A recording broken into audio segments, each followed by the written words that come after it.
Halo semuanya, kembali lagi di channel Raja Galbay ya. Nah, jadi sepekan ini ada berita yang sedang viral di dunia keuangan Indonesia gitu ya, yaitu kasus penggelapan dana koperasi simpan pinjam Indosuria yang sangat menyita perhatian publik dan juga artis-artis hingga presiden kita Bapak Joko Widodo gitu ya. Nah, berdasarkan penyidikan Bareskrim Polri, KSP Indosuria telah memutarkan dana kelolaannya atau dana nasabahnya sebesar 106 triliun dan dialiri ke perusahaan-perusahaan yang berafiliasi atau bekerja sama dengan koperasi itu, gitu ya. Namun setelah itu KSP Indosuria ini gagal bayar kepada para nasabahnya, entah itu ke nasabah yang berinvestasi maupun nasabah yang menabung di situ, gitu ya. Nasabah ini tidak bisa mengambil uangnya hingga sekarang, ya. Sampai akhirnya kasus ini naik ke pengadilan. Namun di pengadilan, majelis hakim memutus vonis bebas Henry Surya selaku pemilik atau CEO KSP Indosuria dari segala dakwaannya. Ya, tidak dipidana, tidak ada hukumannya. Gitu. Ya, oke. Nah, mari kita dengarkan para pengamatan dari profesional gitu ya. Nah, pengamat hukum UIN Sunan Kalijaga, Profesor Ratna Lukito menjelaskan hal ini disebabkan oleh perbuatan terdakwa yang dinyatakan sebagai perkara perdata. Putusan bebas itu lantaran permasalahan yang diajukan bukanlah perkara pidana, melainkan perkara perdata sehingga terdakwa harus dibebaskan. Pada putusan Mahkamah Agung MA halaman 1551, di sana hakim berpendapat bahwa permasalahan yang diajukan bukan merupakan perkara pidana tapi merupakan perkara perdata. Jadi terdakwa harus dibebaskan. Nah, seperti itu ya. Mau gimana lagi gitu ya. 106 triliun gitu kan, masing-masingnya ada berapa gitu ya, miliaran pastinya gitu ya. Saya tidak bisa berkomentar banyak tentang hal itu, jelas karena saya bukan nasabahnya, bukan korban, bukan lain-lain gitu ya. Tapi mari kita doakan agar kasus ini cepat terselesaikan dan tidak ada yang dirugikan gitu. Amin ya robbal alamin. Oke ya. Nah, namun ada 3 pelajaran yang bisa kita ambil dari kasus Indosuria yang mana bisa diterapkan pada pinjaman online ya, bisa menjadi IPG, ilmu pengetahuan Galbay gitu ya. Apa saja itu? Yang pertama ya, kemungkinan sebelum terjadinya Indosuria itu gagal bayar kepada para nasabah maupun investornya, bos Indosuria ini sudah menggali lubang tutup lubang untuk menina bobokan sementara para nasabah dan investornya. Ya, contohnya cabang A ditutup pakai uangnya cabang B. Nah, jadi cabang A tutup lubangnya, cabang B digali gitu ya. Cabang B digali dulu gitu ya, baru ditutupin. Nanti cabang C untuk cabang B, cabang D untuk cabang C, cabang E untuk cabang D. Terus gitu ya. Seperti itu ya. Akhirnya mentok ya, mentok sampai cabang Z mungkin ya. Tidak bisa ada yang digali lagi, maka terjadilah gagal bayar gitu. Ya pasti ya bos Indosuria itu sudah seperti itu. Ya ini spekulasi saya gitu ya. Karena orang yang gagal bayar itu seperti itu gitu ya. Tutup-tutup dulu gitu. Sama seperti orang yang minjol juga ya. Untuk menutupi hutang kredivo, pinjam ke aku laku ya. Di akhir bulan punya 2 akun hutang. Ya, bagaimana caranya ini kan ya melunasi 2 ini? Pinjam lagi ke kredit pintar untuk menutupi kredivo yang pertama ya. Pinjam lagi ke kredivo untuk bayar aku laku yang kedua ya. Pinjam lagi ke aku laku untuk bayar kredit pintar ya. Lalu karena ada sesuatu gitu ya, Anda butuh uang gitu ya. Anda pinjam ke Shopee gitu. Terus Anda pinjam lagi ke yang lain untuk menutupi Shopee. Itu ribet banget. Saya ngejelasinnya juga nggak bisa. Gitu. Itu anda ribet nggak dengar hal seperti itu yang tadi? Ya, ribet ya, apalagi ya setelah dilunasi kredivo aku laku Shopee Paylater itu tidak bisa dipinjam lagi, itu tambah ruwet ya. Itu udah kacau, masih mending kalau sudah seperti itu galbaikan saja semuanya sudah. Sudah kacau seperti itu, ya sudah tidak sehat gitu ya. Anda tidak bisa pinjam lagi padahal Anda masih punya hutang di pinjol yang lain. Disitulah Anda akan gagal bayar. Ya gitu, gali lubang tutup lubang ya. Sekeras apapun usaha kita ya dalam merawat pinjol, dalam merawat hutang, gali lubang tutup lubang, ujung-ujungnya gagal bayar juga. Daripada rugi jual rumah, jual motor ya, bertengkar, masih mending Galbaikan dari sekarang, tidak ada resikonya. Oh, ada resikonya, masuk Slik OJK, sudah biarkan saja masuk Slik OJK. Siapa yang peduli dengan Slik OJK? Ya, itu hanya rapot saja ya. Emangnya Anda ya waktu SMA, SMP gitu kan ya, ada kan murid yang rapotnya bagus tapi sekarangnya jadi biasa saja gitu loh ya, gaji UMR gitu kan banyak, itu kan rapot saja gitu kan ya. Tapi di dunia nyatanya ya kan beda-beda lagi gitu kan. Jadi jangan takut OJK lah gitu ya. Oke, itu yang pertama. Gali lubang tutup lubang. Oke. Yang kedua, jika kita tidak berhenti meminjam dana ke pinjaman online, maka pinjaman online tersebutlah yang akan berhenti meminjamkan uang kepada Anda. Anda pastinya pernah sakit hati. Ya, saya tahu. Anda pasti pernah sakit hati karena sudah jadi budak pinjol yang baik, yang nurut, ya good boy gitu ya, tidak pernah telat, tapi setelah dilunasi pinjol tidak mau lagi meminjamkan Anda dana. Ya, tidak ada lagi alasannya kuotanya habis, ya, sistemnya gitu ya. Makanya galbaikan gitu ya. Contoh selanjutnya, jika semua orang berhenti meminjam dana kepada pinjaman online, maka pinjaman online ini akan bangkrut. Nah, karena tidak adanya konsumen. Ya, pinjol sangat bergantung kepada kelancaran pembayaran nasabahnya dan juga recycle ya nasabahnya yang tadinya udah gagal bayar di recycle sama anak muda umur 18 baru lulus SMA ya, itu adalah mangsa baru ya. Gagal bayar di recycle terus gitu ya. Nah, untuk membangkrutkan suatu perusahaan finance atau pinjol, kita harus pinjam sebanyak-banyaknya jangan dibayar dan tidak ada lagi yang mau pakai pinjol. Itu dua itu ya. Nah, gimana caranya agar orang ini tidak pakai pinjol lagi yang baru lulus SMA gitu ya. Karena kalau gagal bayar sudah banyak gitu ya, tembus berapa miliar itu beritanya gitu, berapa triliun gitu ya yang gagal bayar gitu. Tapi kan di recycle lagi sama anak-anak muda gitu kan ya. Nah, gimana caranya agar orang ini tidak pakai pinjol lagi? Susah. Ya. Jawabannya susah sebenarnya karena di mana ada kolam uang ya, di situ banyak orang gitu. Jadi cara terampuh ya pinjol itu agar orang-orang ini tidak pakai pinjol lagi, ya dilarang di negara tersebut, gitu ya. Pelarangan pinjol, gitu. Di-banned, wow, di-bannetin gitu ya.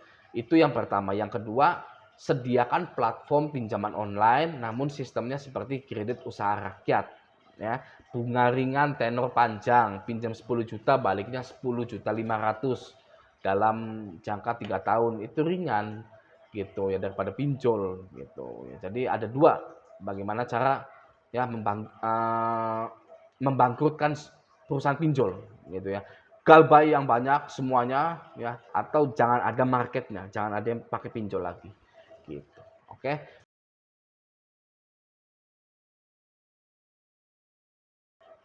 Nah, sekarang kita ke pelajaran yang ketiga. Nah, pelajaran yang ketiga yang sangat penting untuk Anda yaitu hukum perdata selalu untuk kasus dengan perihal uang. Ya, selalu ya kasusnya itu uang gitu loh ya, seperti bos Indosuria ini gitu dan lain-lain gitu ya. Namun ada kalanya di mana kasus dengan perihal uang itu menjadi hukum pidana jika uang tersebut gelap sifatnya.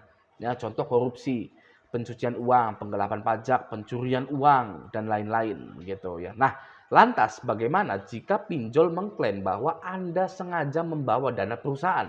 Ya, Anda pinjam sebanyak-banyaknya lalu galbay gitu ya. Nah, sebelum ke pembahasan tersebut agar lebih enak, mari kita baca kalimat DC pinjol tersebut yang menyatakan bahwa Anda telah membawa dana perusahaan gitu ya. Nah, ini dia screenshot penagihan yang menyatakan para debitur itu membawa dana perusahaan gitu ya, seperti penggelapan, mencuri gitu ya. Mari kita baca sini ya. Lebih hati-hati lagi karena yang Anda bawa itu dana perusahaan. Pasti akan ada konsekuensi dari perilaku buruk Anda. Kami ke lokasi rumah dan tempat kerja. Wah, sudah ada pengancaman. Kami akan ke lokasi rumah dan tempat kerja untuk bikin huru-hara. Ya, ini nggak boleh seperti itu. ya kami ke lokasi di capslok gitu kan ya, karena kami ingin ribut gitu. Wah, nggak boleh ya. Nah, mari kita bahas di sini ya, karena yang Anda bawa itu dana perusahaan, ini sudah salah gitu ya. Karena nasabah pinjol tidak pernah membawa apapun dari perusahaan pinjol ya. Anda itu meminjam dana dari perusahaan pembiayaan atau perusahaan penyedia pinjaman. Jadi sangat lucu sekali ketika ada perusahaan penyedia pinjaman menganggap bahwa nasabahnya itu membawa dana perusahaannya gitu ya, sedangkan dia saja perusahaan ya, perusahaan peminjam apa, perusahaan penyedia pinjaman gitu ya. Jadi ya sangat lucu sekali sebenarnya begini, Anda tidak pernah membawa apapun dari perusahaan pinjol itu, Anda hanya meminjam uang gitu. Oke, lanjut. Dengan sangat menyesal, tagihan Anda akan kami alihkan ke agen penagihan selanjutnya untuk diproses lebih lanjut jika pembayaran tagihan Anda belum kami terima sampai pukul 12 WIB, 12 siang gitu ya. Ya, dengan sangat menyesal. Siapa yang menyesal? Anda yang menyesal, perusahaannya menyesal gitu loh ya, karena kita ini pasti akan galbay gitu ya, sangat menyesal gitu ya, karena sudah meminjamkan dana. Ya ngapain buka perusahaan pinjol kalau nggak mau dipinjamkan dananya gitu ya. Oke, data-data Anda sangat lengkap, segala informasi ada, masih mau menghindar, mau kemanapun Anda menghindar akan kami temukan. Lokasi Anda terdeteksi dengan sistem kami. Tunjukkan itikat baik, bayarkan tagihan Anda. Nah, ini ya, ini salah lagi. Data-data Anda sangat lengkap. Ya, masih mau menghindar. Gimana caranya menghindar ketika datanya sudah lengkap? Ya, KTP, KK-nya ada jelas, RT RW, jalannya jelas ya.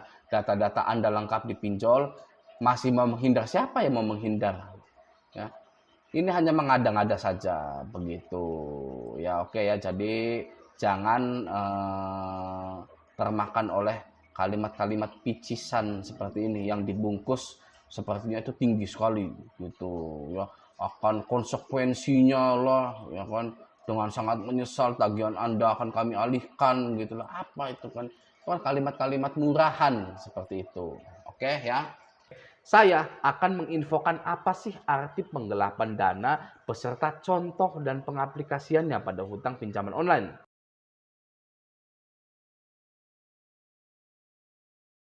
Nah, di sini saya sudah membuka website ya dengan isi pengertian penggelapan dana, hukum dan contoh kasusnya gitu ya. Mari kita baca yuk. Pengertian penggelapan dana adalah suatu tindakan yang tidak jujur dengan cara menyembunyikan dana atau harta orang lain oleh satu orang atau lebih tanpa sepengetahuan pemilik barang dengan tujuan untuk mengalih kepemilikan atau pencurian, menguasai atau digunakan untuk tujuan lain gitu ya. Ini adalah definisi dari penggelapan dana gitu. Kalau pinjol, kalau kita itu galbay pinjol ya, gagal bayar pinjol ya, Anda itu ya di sini ya, penggelapan dana adalah suatu tindakan yang tidak jujur ya. Dari mana tidak jujurnya? Ya, kita KTP asli, KK asli ya, semuanya asli semua. Oke, dengan cara menyembunyikan dana. Nah, beda ya kan, kita tidak pernah menyembunyikan dana. Oke, atau harta orang lain. Tidak ada harta orang lain yang kita sembunyikan gitu ya, oleh satu orang atau lebih berkomplotan gitu ya, tanpa sepengetahuan pemilik barang gitu ya. Diketahui semua ya, diketahui semua oleh pihak pinjol. Ketika kita minjol itu diketahui semua, dari mulai manajer, supervisor yang meng-ACC-nya itu ya, itu ya diketahui semua ketika kita itu dicairkan dana pinjaman gitu ya. Lanjut, dengan tujuan untuk mengalih kepemilikan, tidak ya kan, menguasai atau digunakan untuk tujuan lain, tidak. Oke, jadi ya DC tadi ya, membawa dana sepertinya penggelapan dana itu sangat jauh sekali dari definisi penggelapan dana, sangat jauh sekali ya, tidak masuk akal. Oke, lanjut ya. Nah, di sini ya, perbedaan penggelapan dana dengan penipuan gitu ya. Misalkan Anda itu minjolnya banyak lalu galbaikan gitu. Oke, kita baca.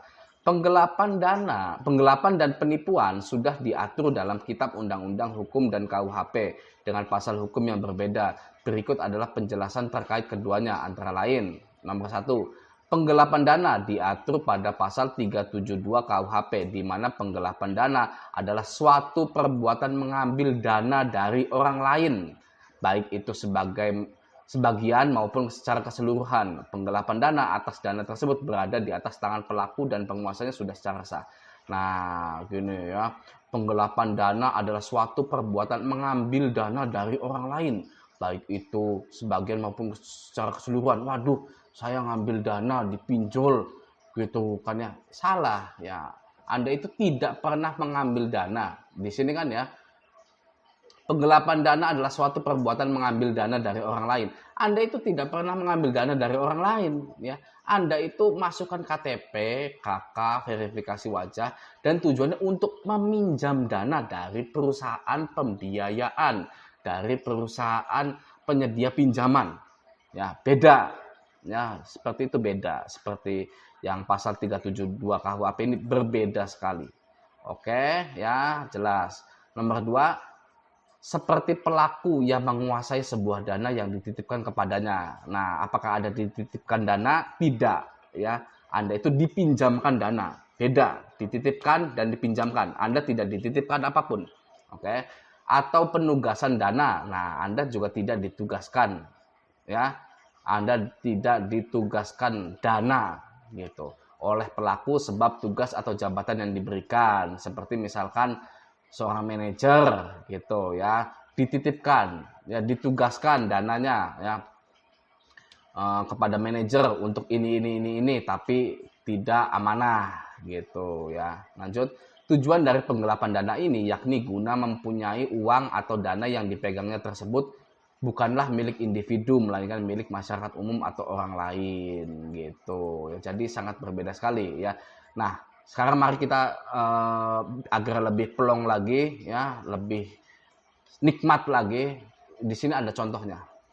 Gini ya. Nah, bawa kabur uang perusahaan 531 juta, kurir JNT Express langsung beli rumah di Bekasi. Nah, ini bawa kabur. Kalau Anda itu bukan membawa tapi meminjam. Oke ya. Lanjut nih ya di sini. Seorang kurir JNT Express berinisial AOS dilaporkan telah membawa kabur uang perusahaan ekspedisi itu sebesar Rp 531 juta. Gitu ya. Dari uang penggelapan itu, pelaku mengaku sudah menggunakannya untuk membeli rumah di Bekasi, Jawa Barat. Uang hasil penggelapan sudah dibeliin rumah, perkiraan harga rumah 200 juta. Sisanya, nah itulah ya. Kita langsung loncat ke sini aja ya. Jadi pelaku membawa uang yang hendak disetorin ke kantor pusat. Jadi uang yang terkumpul dari cabang malah dibawa kabur semua uangnya. Setelah membawa kabur uang tersebut, kata April, pelaku langsung melarikan diri ke kawasan Kabupaten Bekasi gitu ya. Ini adalah salah satu contoh ya, bawa dana perusahaan gitu yang seharusnya disetorkan, ini malah tidak. Gitu ya. Beda dengan pinjam dana. Pinjam dana pinjol itu bukan bawa uang perusahaan, tapi kita pinjam dana uang perusahaan gitu. Oke ya. Maka dari itu, gagal bayar pinjaman online adalah sesuatu yang jelas dan tidak gelap karena adanya perjanjian kedua belah pihak. Ya, adanya proses pengajuan pinjaman yang membutuhkan dokumen negara seperti KTP, KK, SIM, lalu verifikasi wajah juga. Ya. Dan gagal bayar adalah ketidakmampuan seseorang untuk menyelesaikan hutangnya. Dikarenakan banyak hal seperti bunga yang terlalu tinggi, ya, tenor yang tidak sesuai aturan, kondisi ekonomi yang buruk seperti usaha tidak berkembang, usaha yang tidak lancar, dan pemutusan hubungan kerja untuk karyawan. Jadi mereka ini tidak bisa ya bayar pinjaman online gitu. Oke, jadi jelas gagal bayar pinjaman online bukanlah penggelapan uang, bukanlah pencurian uang, bukan juga membawa dana perusahaan dan tidak bisa dipidanakan. Oke, sekian dulu video kali ini. Sampai jumpa di video selanjutnya.